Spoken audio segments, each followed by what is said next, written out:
it's Bree. Welcome back to my channel. I'm back in another video, and I am here to talk about the latest news that just dropped about TikTok. So apparently the government is trying to get rid of TikTok. We have been hearing about this for a while now.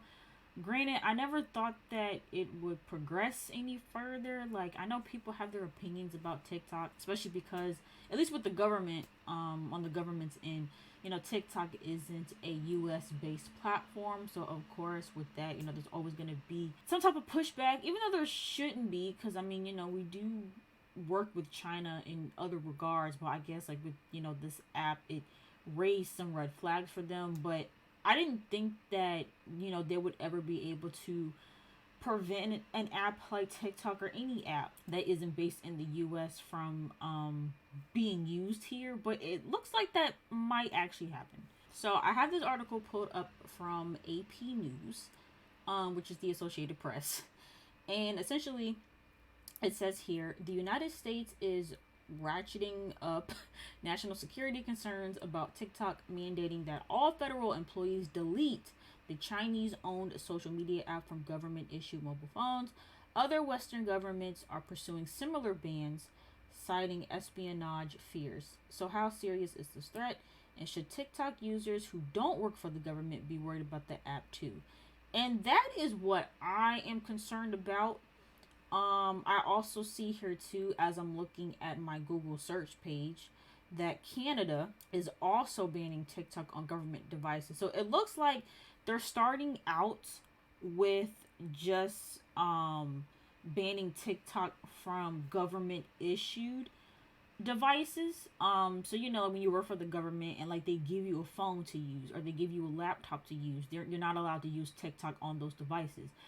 But you already know that when it comes to the government, once you kind of start to open up that can of worms, it could progress further, which is why, also on the heels of Roe versus Wade being overturned, why people were so concerned about that. Because yes, even though they're leaving it up to the states, it could become something bigger. And like once one state bans something, it gives other states the incentive to do the same thing. So that's why people are concerned, because they're like, listen, like as soon as you start to kind of open that up little by little, it's going to turn into something bigger. And so with them now banning TikTok on government issued devices, that could potentially lead the door to ban it altogether if they find probable cause, if they find it to be actually dangerous to national security. And so what's the reason for this, right? Now, like I said, and you can argue whether or not the government is actually doing this in our best interest. We all know at this point that the government is very shady. They do what is best for them.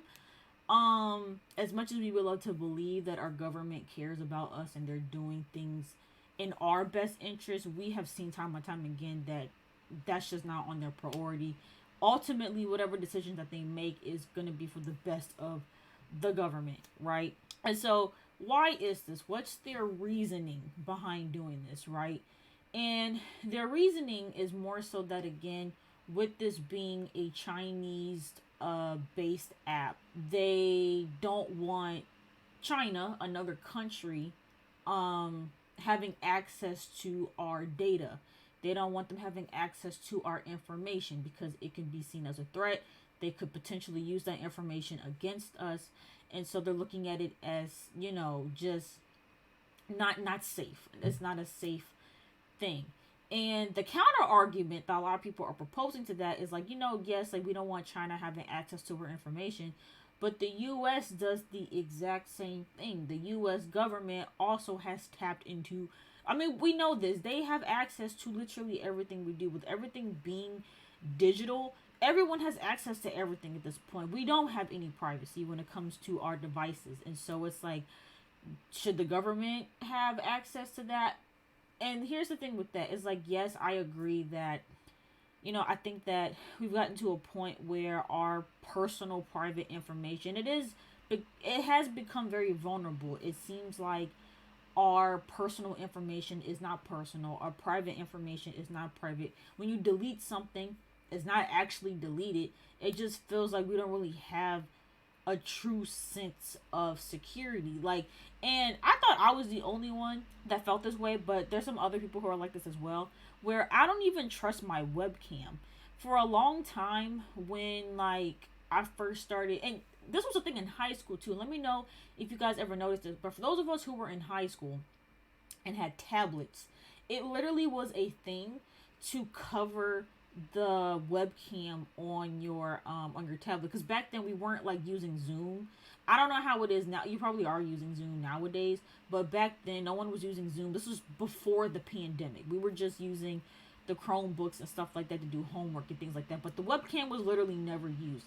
And almost everyone that I know, they literally would put like a piece of like colored paper or something and tape it, and they would hide the webcam, because we're literally so paranoid at this point that someone is always watching us. And I've had that fear. I know a bunch of other people my age that have had that fear. Literally, it's to the point now where if I get undressed, I will literally double check that there aren't any cameras facing me. So I'll make sure that my phone is laid down.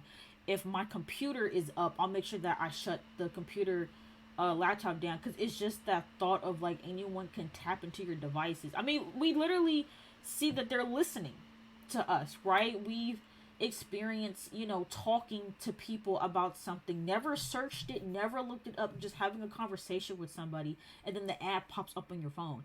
We don't have any sense of privacy in this country. And so for the United States to be like, oh, China is, accessing your private information, like that's not good.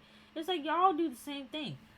But even with that being said, right, I think that you still can make the argument that you would rather the country that you're living in and that you're supposed to be trusting in, you rather them have your information than another country. I mean, that still is fair. Like, you don't want another country kind of tapping into our information and potentially using it against us, using it for, their own propaganda. Like, yes, that actually is very dangerous. And so I understand it from that perspective, but them acting like they're like the moral police and they're trying to like, prevent any type of, again, propaganda or fake news. It's like, yeah, but the same thing happens here. So, you have those arguments. And so the other thing too with this happening, potentially happening, is people have been talking about, what are the effects going to be from banning TikTok if this is something that actually happens. Like I said, it looks like it's just with the government issued devices, but it could grow into something more. So in the event that that happens, how's this going to affect people? And we've all had the conversation about social media and the unhealthy effects that it's had on people of every generation, not just Gen Z, okay, of every generation. Social media has affect, mental health. It's affect self-esteem. Apps have been trying to put in, I guess, certain parameters to help that, but then there's been conspiracies about that, about whether or not these apps are actually trying to help us or if they're trying to find other ways to make money. With Instagram, they were kind of the first ones to implement something like this, where at first they took away likes altogether, and then they gave you the option to hide your likes. And people were suspecting that they really did that so that influencers would have to pay for their analytics. Thankfully, that never happened. But it was a genuine concern. But Instagram kind of masked it as, no, we're doing this so people aren't focused on the likes and all of that. And so, that was kind of the first introduction to apps, I guess, trying to help with the whole mental health thing. And then you saw YouTube do something similar where they hid the dislike, but the dislikes are still hidden. You cannot, unless you have like a third party app, you cannot see the amount of dislikes that other people have on their videos. You actually, if you're a content creator, you can see how many dislikes you have on the video. You just have to go into your YouTube studio and actually look to see how many people have liked and disliked it. But from the surface, you can't see the dislikes, and that supposedly was supposed to help with mental health and all that. And it's just, I don't know. I'm conflicted about this whole thing. And the other thing too with social media is, of course, the lack of attention span. I know my attention span is the size of a peanut, and I know a lot of other people too. And maybe you can say this is a generational thing, but I still think that a lot of this stuff affects people across the board. But almost everyone's attention span is like non-existent, and it's because of social media apps and apps like TikTok, where you're being fed content in a short amount of time, and now that's all your attention span will allow. Now I know for me, even though my attention span is pretty bad, I can still digest long form content, and I feel like some people can. I mean, people still go to the movies. You literally have to sit there 2 to 3 hours watching a movie. You can't really pull out your phone because you'll get in trouble because the screen and stuff like that. So I think people are still capable of consuming long form content, but for the most part, people do tend to lose interest very, very quickly, and I do think that that has a lot to do with social media. And honestly, I am thankful that I got to experience both sides. Like there's some generations that they grew up without social media altogether. They didn't get introduced to social media until they became an adult. And now you have generations now that are coming up where that's all they know from the womb is, social media.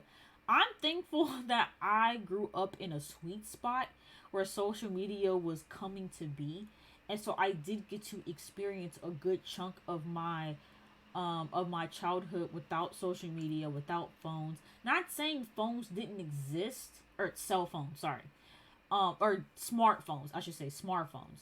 Not saying that those things didn't exist, but I was not allowed to have a smartphone until I was a little bit older, and so I really got to experience my childhood again without smartphones, without social media. I still had technology though. Like again, I kind of grew up in the era where technology was evolving. So we went from having like the big white bulky computer to, these nice sleek laptops. Like I got to grow up with that. I had, a Kodak camera where I had to go get the pictures developed, and now we have, these cameras that I'm filming on right now. I got to experience both sides, and I can see how technology and social media today has affected just people and our minds and how we operate. I didn't even download TikTok until last year. I was very, y'all know me, I'm anti-trend. I am very anti-trend. I don't like to feed into trends too much. And I knew that TikTok was addicting because I saw everyone else get addicted to it. And for me, when TikTok blew up, which was during the pandemic, I was already actively on like 4 different social medias. I was active on Instagram, Twitter, Facebook, and Snapchat. And I was like, I don't need a fifth one. I for some reason it's just 4 was the cutoff point for me. But I had finally reached a point where I didn't use Snapchat at all. I still don't really use Snapchat like that. I just use the filters. But I haven't posted to my Snapchat in like forever. And so I'm like, you know what? I can fully give up Snapchat, and I will replace that with TikTok. My main reason for using TikTok was to promote stuff. So to promote my YouTube channel, to promote my business. Because I've seen people grow quickly on TikTok, and I'm like, if I really want to take content creation and entrepreneurship seriously, I need to get on TikTok. And so I went on TikTok kind of after that first initial wave of it, and I went into it with intention, and I told myself I wouldn't get addicted to it. I wouldn't spend all day scrolling on TikTok. And I can confidently say that I don't spend that much time on TikTok. I'm not someone that will sit there and scroll for hours and hours and hours. I will actually like check out from TikTok after maybe 10 to 15 minutes. I maybe spend up to an hour max on TikTok a day. Some people spend way more than that, and I don't see how you could possibly do that. But yeah, I think because I went into it with the intent of, I'm not gonna get hooked to this app. I've been doing pretty good with it so well. But for the most part, most people who do use TikTok are addicted to it. And so of course, people have been saying, right, like if TikTok does get banned, is it gonna be a good thing or a bad thing? I see it going both ways. I don't think it's gonna be one specific outcome for everybody. I think for some it'll do some good. Because like I said, we can't sit here and act as though that apps like TikTok haven't affected people's brains. Like I said, their attention span. And again, just social media in general, just affecting the way people think, affecting the way that people communicate, even causing people to not know how to communicate because they're so consumed with social media. I do think there could be some benefits to removing an app like TikTok. in those regards. However, because there are so many people who, whether you want to admit to it or not, are very addicted to TikTok, I could see them having harsher effects. Like just not even knowing what to do with themselves, like kind of losing it almost because they don't have TikTok. Now, granted, you have some other alternatives. You have Instagram Reels, you have YouTube Shorts, but it's not the same. We all know it's not the same. They're trying to be like TikTok, but it's just not the same. Instagram is just kind of like it's kind of bland. It's kind of, you kind of see the same type of content that goes viral over there. It's not, Instagram still gives very much fake, trying to be perfect. Like it just doesn't give that real authenticness that TikTok gives. And same thing with YouTube Shorts. A lot of YouTube Shorts and a lot of Instagram Reels as well are TikToks just re-uploaded. And with YouTube Shorts, that's been a weird thing to try to figure out and navigate, because it just seems like, again, certain types of content works with that, but then others don't. With TikTok, I feel like you can make any type of content you want on there and it's going to get discovered. And so yeah, I don't know. I don't know if in the event that TikTok gets banned, I don't know how that's going to affect society. I can see some people getting really, really upset. Like when people are addicted to like a drug or something like that, and they go through withdrawals. We know what that looks like. I don't know what that would look like when it comes to social media. Because again, we do have other social media apps. Not like social media is going away. But what if social media did go away? Like, what if we just woke up one day and social media was not a thing? Like, I don't think people would be able to handle it. I actually think that it would potentially make people more depressed. Because again, a lot of people, they heavily, even though, and it's a weird cycle, right? Because social media can contribute to a lot of mental health issues, but also people are so dependent on it that if they didn't have it, it would also cause them negative effects with their mental health. And so I actually don't know what would happen to the climate.